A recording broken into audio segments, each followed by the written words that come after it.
Share market and railway share the same theme: steady progress, growth tracks, and smart journey. അതെ, ഇന്ന് ഞാൻ നിങ്ങളോട് പറയുന്നത് ഒരു റെയിൽവേ സംബന്ധമായിട്ടുള്ള ഒരു സ്റ്റോക്കാണ്. റെയിൽവേ സെക്ടറിൽ നിന്നുള്ള ഒരു സ്റ്റോക്കാണ്. ഇന്ത്യൻ എക്കണോമിയുടെ വികസന കുതിപ്പിന്റെ ശങ്കുലിയായി മാറിയ ഒരു സ്റ്റോക്ക്. ഇന്ത്യൻ റെയിൽവേയുടെ വികസനത്തിന്റെ ആകാശമായി മാറിയ ഒരു സ്റ്റോക്ക്.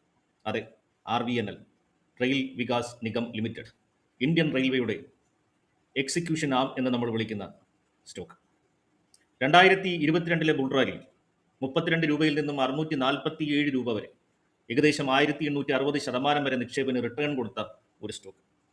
2.5 വർഷം കൊണ്ട് 1860% റിട്ടേൺ.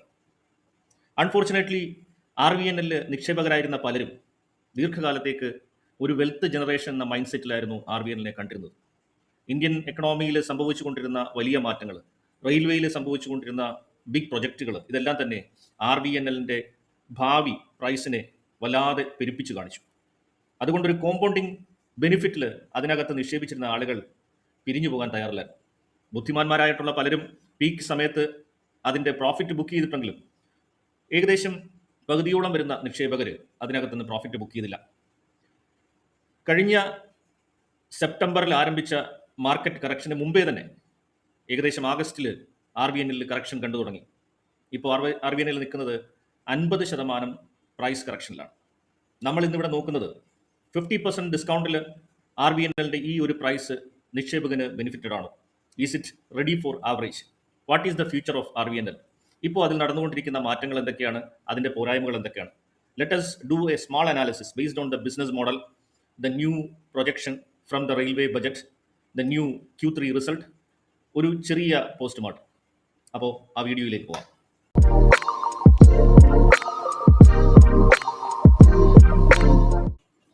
വീഡിയോയിലേക്ക് പോകുന്നതിന് മുമ്പ് disclaimer: I am not SEBI registered. This video is strictly for educational and information purpose only.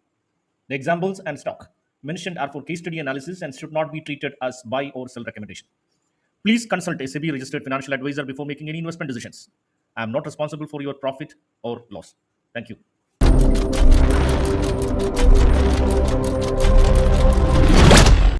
ആദ്യമായിട്ട് നമുക്ക് RVNLന്റെ ബിസിനസ് മോഡൽ നമ്മളൊന്ന് പരിശോധിക്കാം. ഇതൊരു PSU കമ്പനിയാണ്, public sector undertaking company. Indian റെയിൽവേയുടെ എക്സിക്യൂഷൻ ആമെന്നാണ് നമ്മൾ RVNLനെ അറിയപ്പെടുന്നത്. അതായത് ഇന്ത്യൻ റെയിൽവേക്ക് ഏതെങ്കിലും തരത്തിലുള്ള ഒരു പ്രൊജക്റ്റ് എക്സിക്യൂട്ട് ചെയ്യണമെന്നുണ്ടെങ്കിൽ അത് അവർ RVNLനെ ഏൽപ്പിക്കും. RVNL ഈ പ്രൊജക്റ്റ് ഡിസൈൻ ചെയ്ത് എക്സിക്യൂട്ട് ചെയ്ത് ഹാൻഡ് ഓവർ റെയിൽവേക്ക് നടത്തും. അതായത് ഈ കമ്പനി ഒരു മാനുഫാക്ചറിംഗ് കമ്പനിയല്ല, ഇതൊരു EPC കമ്പനിയാണ്, ഇൻഫ്രാസ്ട്രക്ചർ EPC കമ്പനി, അതായത് എഞ്ചിനീയറിംഗ്, പ്രൊക്യൂർമെന്റ് ആൻഡ് കൺസ്ട്രക്ഷൻ കമ്പനിയാണ്. ഫോർ എക്സാമ്പിൾ, ഇപ്പോൾ ഇന്ത്യൻ റെയിൽവേയുടെ മോസ്റ്റ്ലി വരുന്ന പ്രൊജക്റ്റുകൾ, അതായത് ട്രാക്ക് ഡബിളിംഗ് ആകട്ടെ, ടണൽ ആകട്ടെ, ബ്രിഡ്ജസ് ആകട്ടെ, അല്ലെന്നുണ്ടെങ്കിൽ ഒരു പുതിയ റെയിൽവേ സ്റ്റേഷൻ ആകട്ടെ, അല്ലെന്നുണ്ടെങ്കിൽ ഏതെങ്കിലും തരത്തിലുള്ള മോഡിഫിക്കേഷൻ ആകട്ടെ. എക്സാമ്പിളായിട്ട് കഴിഞ്ഞ ജനുവരി 2026 ഈസ്റ്റേൺ റെയിൽവേയിൽ നിന്നും RVNLന് കിട്ടിയ ഒരു ഓർഡർ LHB കോച്ചുകളിലെ വീഡിയോ സർവൈലൻസിനാണ്. 10 മാസം കൊണ്ട് കംപ്ലീറ്റ് ചെയ്യണം. 87.55 കോടി രൂപയാണ്. അതുപോലെ ഡിസംബറിൽ RVNL കിട്ടിയ ഒരു ഓർഡർ 145.34 കോടി രൂപ, 564 ദിവസം കൊണ്ട് കംപ്ലീറ്റ് ചെയ്യത്തക്ക രീതിയിൽ ട്രാക്ഷൻ സബ്സ്റ്റേഷനുകൾ പണിയിപ്പിക്കുക. ഏതുമായിക്കോട്ടെ, സേഫ്റ്റി ആയിക്കോട്ടെ, കവചുമായിട്ട് ബന്ധപ്പെട്ടിട്ടുള്ള ഓർഡേഴ്സ് ആയിക്കോട്ടെ, എല്ലാം എക്സിക്യൂട്ട് ചെയ്യുന്നത്, അല്ലെന്നുണ്ടെങ്കിൽ എല്ലാം പ്ലാൻ ചെയ്ത് എക്സിക്യൂട്ട് ചെയ്യുന്നത് RVNL ആണ്. Now let us check what is positively happening in the business model of RVNL. RVNLന്റെ ബിസിനസ് മോഡലിൽ വളരെ പോസിറ്റീവായിട്ടുള്ള ചില കാര്യങ്ങൾ നടക്കുന്നുണ്ട്.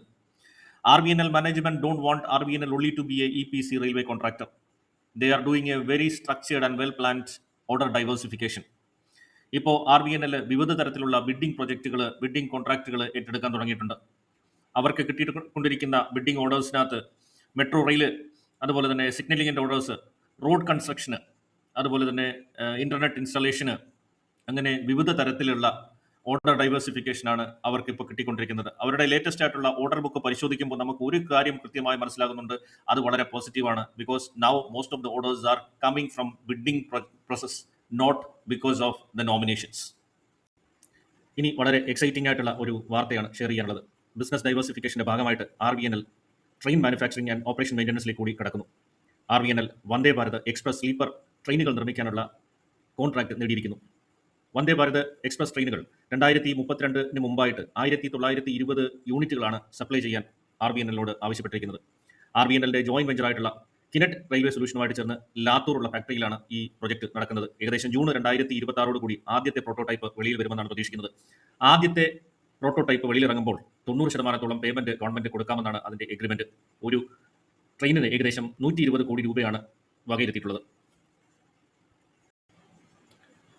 2005 RVNL സംബന്ധിച്ചിടത്തോളം ഡൈവേഴ്സിഫിക്കേഷന്റെ വർഷമായിരുന്നു.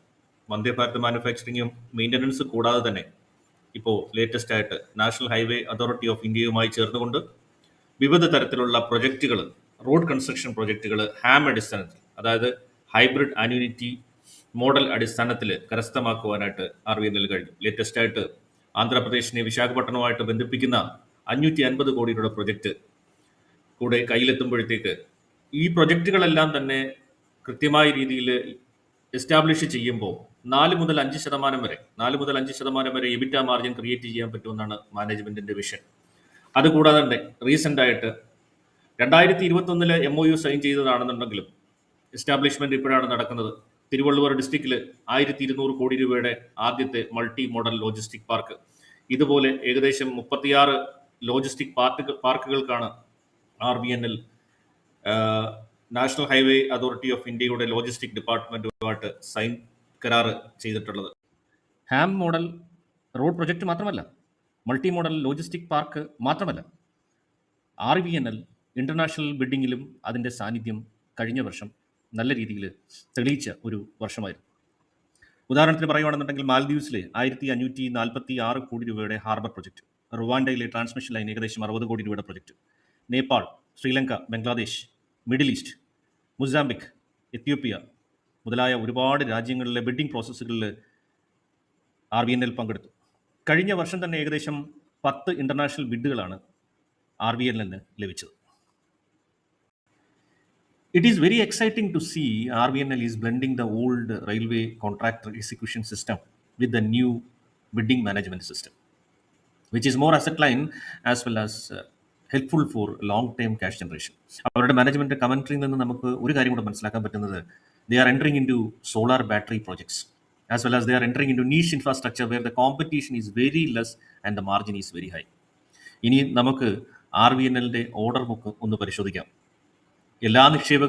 RVNLന്റെ എല്ലാ നിക്ഷേപകരെയും ആവേശം കൊള്ളിപ്പിക്കുന്ന 98,000 കോടി രൂപയുടെ ഓർഡർ ബുക്കാണ് അവർക്കുള്ളത്. ഈ ഓർഡർ ബുക്ക് നമ്മളൊന്ന് കീറി പരിശോധിക്കുകയാണെന്നുണ്ടെങ്കിൽ ഈ ബ്ലണ്ടിങ്ങിന്റെ മനോഹാരിത നമുക്ക് മനസ്സിലാക്കാൻ പറ്റും. RVNLന്റെ ഓർഡർ ബുക്ക് പരിശോധിച്ചാൽ 2 സെറ്റ് ഓഫ് ഓർഡേഴ്സ് ആണ് നമുക്ക് കാണാൻ പറ്റുന്നത്. അതിലൊന്ന് 43,000 crore അഗ്രിഗേറ്റഡ് റെയിൽവേയുടെ ട്രഡീഷണൽ നോമിനേറ്റഡ് കോൺട്രാക്റ്റുകൾ. ഈ കോൺട്രാക്റ്റുകളുടെ ഒരു പ്രോബ്ലം എന്ന് വെച്ച് കഴിഞ്ഞാൽ റവന്യൂ ഫിക്സ് ആയിരിക്കും. It is not scalable. Revenue just depend upon the size of the project, not on the efficiency or innovation of the project. These orders are not helping the growth, also having low operating leverage. The variable costs are high than fixed cost. അതുകൊണ്ട് തന്നെ വളരെ കൂടിയ margin പ്രഷറാണ് RVNL ഈ ഓർഡേഴ്സിൽ കണ്ടുകൊണ്ടിരിക്കുന്നത്. RVNLന്റെ അടുത്ത set of orders എന്ന് പറയുന്നത് വിവിധ ബിഡുകളിൽ നിന്നും കിട്ടിയ 45,000 കോടി രൂപയുടെ ഓർഡേഴ്സാണ്. ഇതിനകത്തെ ഒരു ഗുണമെന്ന് പറഞ്ഞു കഴിഞ്ഞാൽ ഈ ഓർഡേഴ്സിലും മാർജിൻ പ്രഷറുണ്ട്. ഈ ഓർഡേഴ്സ് ബിഡിന്റെ നേച്ചർ അനുസരിച്ച്, കോമ്പറ്റീഷന്റെ ടഫ്നെസ് അനുസരിച്ച് there will be margin low, but it can be scalable. The efficiency and the innovation on execution can bring margin to the system. Management also concentrating of bidding orders because of the same focus. ഇനി ഈ സ്ക്രീനിൽ കാണുന്ന പോലെ ഞാൻ RVNLന്റെ order ബുക്കിനെ ഒന്ന് detail ആയിട്ട് percentage vice analyse ചെയ്ത് വെച്ചിട്ടുണ്ട്. It will be a good information for you. RVNLന്റെ മാനേജ്മെന്റിന്റെ വ്യൂ പ്രകാരം 98,000 crore ഈ massive order book strong revenue generation വിസിബിലിറ്റിയാണ് കാണിക്കുന്നത് അടുത്ത 4 മുതൽ 5 വർഷത്തേക്ക്. എന്നാൽ ഈ ഓർഡേഴ്സിൽ പലതും ദീർഘകാലത്തേക്കുള്ളതാണ്. 4 വർഷം കൊണ്ടുവരെ കംപ്ലീറ്റ് ആകുന്ന ഓർഡേഴ്സ് ഈ ഓർഡർ ബുക്കിലുണ്ട്. കഴിഞ്ഞ ഫിനാൻഷ്യൽ ഇയറിന്റെ ഏണിങ്സുമായി ബന്ധപ്പെട്ട് RVNL നൽകിയിട്ടുള്ള ഗൈഡൻസ് എന്ന് പറയുന്നത് 22,000 കോടി രൂപയാണ്. അത് കഴിഞ്ഞ FY25 അതായത് കഴിഞ്ഞ ഫിനാൻഷ്യൽ ഇയറിൽ നിന്നും ജസ്റ്റ് 5 മുതൽ 10% മാത്രം വളർച്ച കാണിക്കുന്ന ഒരു ഗൈഡൻസ് ആണ് മാനേജ്മെന്റ് പറഞ്ഞിട്ടുള്ളത്. ചുരുക്കത്തിൽ RVNLന് വളരെ വലിയ മാസീവായിട്ടുള്ള ഒരു ഓർഡർ ബുക്ക് ഉണ്ടെങ്കിലും അത് വിവിധ തരത്തിൽ ഡൈവേഴ്സിഫൈഡ് ആണെങ്കിലും RVNLന്റെ ഓർഡേഴ്സ് എല്ലാം തന്നെ എക്സിക്യൂഷനിൽ മാർജിൻ പ്രഷർ നേരിടുന്നുണ്ട്. ഇത് അവരുടെ കഴിഞ്ഞ ഏണിങ്സിൽ കൃത്യമായ രീതിയിൽ പ്രതിഫലിച്ചിട്ടുണ്ട്. ഇനി നമുക്ക് അവരുടെ ഏണിംഗ് റിപ്പോർട്ടുകൾ ഒന്ന് പരിശോധിക്കാം. RVNLന്റെ കഴിഞ്ഞ quarter result Q3 quarter result പരിശോധിച്ചു കഴിഞ്ഞാൽ നമ്മൾ ഇതുവരെ ഡിസ്കസ് ചെയ്തുകൊണ്ടിരുന്ന മാർജിൻ പ്രഷർ നമുക്ക് ആ കണക്കുകളിൽ കൃത്യമായി മനസ്സിലാക്കാൻ സാധിക്കും. എബിറ്റ ഇയർ ഓൺ ഇയർ ബേസിസിൽ കമ്പയർ ചെയ്ത് നോക്കുമ്പോൾ 8% കുറഞ്ഞ് 221 കോടി രൂപയായി മാറിയിരിക്കുന്നു. നമ്മൾ നേരത്തെ പറഞ്ഞ വേരിയബിൾ കോസ്റ്റ് ഹൈ ആയതാണ് ഇതിന്റെ കാരണം. മാർജിൻ 5.2% നിന്നും ചുരുങ്ങി 4.7% മാറി. ഇനി 9 മാസത്തെ കണക്ക് പരിശോധിച്ചു കഴിഞ്ഞാൽ നെറ്റ് പ്രോഫിറ്റ് 16% കുറഞ്ഞതായിട്ട് കാണാം. എന്നാൽ ആകെ ഉള്ള സെയിൽസ് റവന്യൂ 1.6 കോടി 13,716 കോടി രൂപ ആയതും നമുക്ക് കാണാൻ പറ്റും. ഇനി നമുക്ക് പ്രോഫിറ്റ് ആൻഡ് ലോസ് സ്റ്റേറ്റ്മെന്റ് ഒന്ന് പരിശോധിക്കാം. ഇയർ ഓൺ ഇയർ ബേസിസിൽ ചെക്ക് ചെയ്യുന്ന സമയത്ത് 8.9% കുറഞ്ഞ് 19,923 കോടി രൂപയിലേക്ക് കുറഞ്ഞിരിക്കുന്നു. ലോവർ കോർ ഓപ്പറേഷൻസ് എന്നാണ് ഇതിന് കാരണമായിട്ട് പറയുന്നത്. റീസൺ ഗവൺമെന്റ് സ്പെൻഡിങ് കുറഞ്ഞതും. നെറ്റ് പ്രോഫിറ്റ് 17% കുറഞ്ഞത്, 1,280 കോടി രൂപയായിട്ട് കുറഞ്ഞു. മാർജിന് 6.4%ലേക്ക് സ്ലിപ്പായി. EPS 7.4 നിന്നും 6.15 കുറഞ്ഞു. ക്യാഷ് ഫ്രം കോർ ഓപ്പറേഷൻ 1,878 കോടി രൂപയിലേക്ക് കുറഞ്ഞു. ഇതിന് കാരണം വർക്കിംഗ് ക്യാപിറ്റൽ പ്രഷറാണെന്ന് കൃത്യമായ രീതിയിൽ നമുക്ക് മനസ്സിലാക്കാൻ പറ്റുന്നുണ്ട്. അതുപോലെ തന്നെ നമ്മൾ ഈ കഴിഞ്ഞ 12 മാസം, അതായത് TTM ട്രെയിലിംഗ് 12 മന്ത്സ് നമ്മളൊന്ന് കമ്പയർ ചെയ്ത് നോക്കുമ്പോൾ ഈ പറയുന്ന മാർജിൻ പ്രഷർ വളരെ കൃത്യമായിട്ട് നമുക്ക് കാണാൻ പറ്റുന്നുണ്ട്. അതായത് പ്രോഫിറ്റ് 16% കുറഞ്ഞു കാണുന്നത്. റവന്യൂ 2.6% കൂടിയിട്ടുണ്ട്, പക്ഷെ പ്രോഫിറ്റ് ഏകദേശം 16% കുറഞ്ഞു നിൽക്കുന്നു. ഇതിന് കാരണമായിട്ട് പറയുന്നത് ഈ പറയുന്ന റെയിൽവേ ഫണ്ടിന്റെ നോൺ അവൈലബിലിറ്റി പറയുന്നുണ്ട്. അതുപോലെ കോമ്പറ്റീറ്റീവ് ബിഡിങ് പറയുന്നുണ്ട്. അതുപോലെ പ്രൊജക്ട് എക്സിക്യൂഷന് സംഭവിച്ചിട്ടുള്ള ഡിലേസും ഇതിനൊരു കാരണമാകുന്നു. 98,000 കോടി രൂപയുടെ ഹ്യൂജ് ഓർഡർ ബുക്ക് ഉണ്ടെങ്കിലും, വെൽ ഡൈവേഴ്സിഫൈഡ് ആയിട്ടുള്ള ഒരു ബിസിനസ് പോർട്ട്ഫോളിയോ ഉണ്ടെങ്കിലും, നല്ല ഒരു മാനേജ്മെന്റ് ഗൈഡൻസ് ഉണ്ടെങ്കിലും, high margin pressure is the major block for the growth prospective of RVNL. കഴിഞ്ഞ കാലങ്ങളിൽ ഉണ്ടായിട്ടുള്ള വർക്കിംഗ് ക്യാപിറ്റൽ സ്ട്രെസ്, ഗവൺമെന്റിന്റെ ഭാഗത്തുനിന്നുണ്ടായിട്ടുള്ള spending delays, non scaling orders, ഇതൊക്കെ ശരിക്കും ഈ മാർജിൻ പ്രഷറിന് കാരണമായിട്ടുണ്ട്.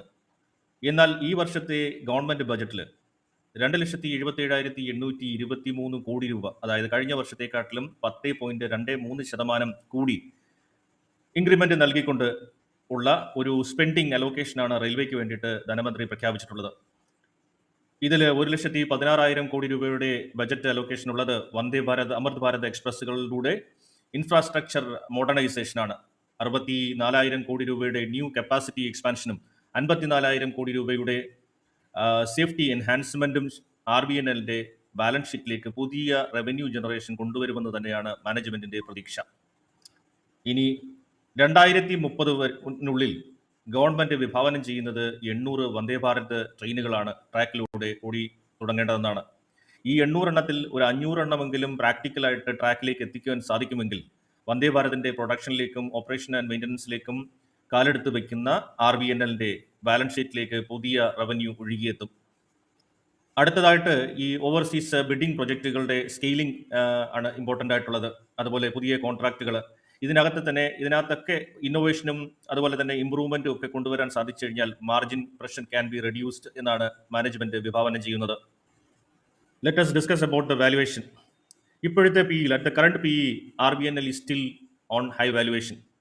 മാർക്കറ്റ് എക്സ്പെക്ട് ചെയ്യുന്നത് ഈ ഒരു വാല്യുവേഷനിൽ അറ്റ്ലീസ്റ്റ് മിനിമം 20% ഗ്രോത്ത് ആണ്. മാനേജ്മെന്റിന്റെ കമന്ററി 5 മുതൽ 10 വരെയുള്ള ഗ്രോത്ത് ആണ് പ്രതീക്ഷിക്കുന്നുള്ളൂ. എന്നാൽ ആക്ച്വൽ ഫാക്ട് ആകട്ടെ -12% പ്രോഫിറ്റ് ഗ്രോത്ത്. ഒരു സ്റ്റോക്കിനെ അതിന്റെ ഹൈ വാല്യുവേഷനിൽ, ഹൈ പ്രൈസിൽ എടുത്തു വെച്ച് താഴോട്ട് വീഴുന്ന എല്ലാ താഴ്ചകളും ആവറേജ് ചെയ്ത് മുന്നോട്ട് പോകുന്നത് നമ്മളുടെ ഇൻവെസ്റ്റ്മെന്റ് ജേർണിയിൽ നമുക്ക് കാണിക്കാൻ പറ്റുന്ന ഏറ്റവും വലിയ മണ്ടത്തരമാണ്. അതുകൊണ്ട് RVNL is only a watch list candidate right now. Look for the valuation correction. Look for the earning improvement. താഴോട്ട് വരുന്ന എല്ലാ താഴ്ചകളും വാരിയെടുത്ത് വയ്ക്കാതെ നല്ലൊരു ഡിമാൻഡ് സോണിൽ, നല്ലൊരു വാല്യുവേഷനിൽ RVNLനെ കളക്ട് ചെയ്യാൻ ശ്രമിക്കുക. Continuously watch. It is going to be a turn around story for RVNL in coming years. ഈ വീഡിയോ നിങ്ങൾക്ക് ഇഷ്ടപ്പെട്ടുവെങ്കിൽ സുഹൃത്തുക്കളുമായി ഒന്ന് ഷെയർ ചെയ്യുക. ചാനൽ ഒന്ന് സബ്സ്ക്രൈബ് ചെയ്യുക. അഭിപ്രായങ്ങൾ കമൻറ്റായി രേഖപ്പെടുത്തുക. ഇതുപോലുള്ള ഏതെങ്കിലും ഒരു സ്റ്റോക്ക് നിങ്ങൾക്ക് അനലൈസ് ചെയ്ത് കാണാൻ ആഗ്രഹമുണ്ട് എങ്കിൽ അത് കമൻറ്റായി രേഖപ്പെടുത്തുക. വീണ്ടും സന്ധിപ്പും വരേക്കും വണക്കം.